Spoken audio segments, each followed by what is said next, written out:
Hi folks, this is Don Meisner with the North Country Fishing Report. Well, we all know about spinnerbaits. Heaven knows we've talked about them enough.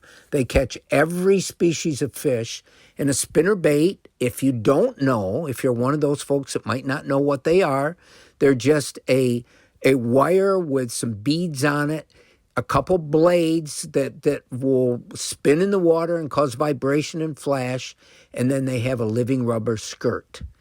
And they're shaped in a Y sort of formation. They're not an inline spinner. They're not just a straight wire, but the Y is about 45 degrees, and on one end is the living rubber skirt and the hook, and on the other side of the Y are your beads and your blades.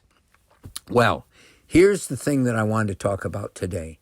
I have found a couple points about spinnerbaits that can really affect how effective they could be.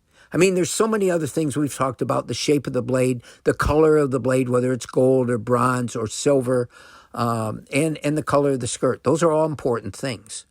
But what I haven't told you is that a spinnerbait needs to run straight. In other words, that Y, if you want to look at it, or V, maybe is a better way of putting it, the two lines of wire have to lie right straight on top of each other. So as that spinnerbait comes through the water, the skirt and the hook have to be underneath, and the blades have to be right on top of in a straight line. You don't want it falling to the side, because it won't attract the same kind of attention, and it won't fool them the same.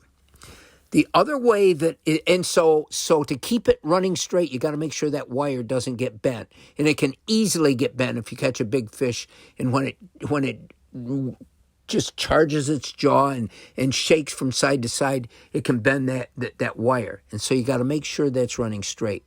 The other thing, though, is a lot of people take that spinnerbait, and then at the end of the hook that has those living rubber skirt around it, they'll put a soft plastic attachment of some kind, either a paddle tail or something like that, or maybe a rage tail, which is like a crayfish imitator, something to cause more action, to make it look more alive to the fish.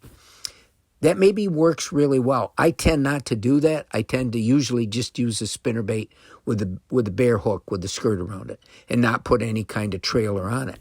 However, if you do put a trailer on it, and maybe it does make it look more fishy, the one thing that trailer can do is affect the balance of that spinnerbait if you don't put the right trailer on. If you put too big a trailer or don't hook it straight, it can cause it not to work the same. And the same thing happens with a chatterbait. You got to make sure that you have everything in balance. But if you do, a spinnerbait can be one of the best things you throw, because number one, it can look fishy, but second of all, it makes a sound because of the vibration of the blades, and third, it flashes, so it can draw their attention. And so when you add all those things together, you got a pretty good offering.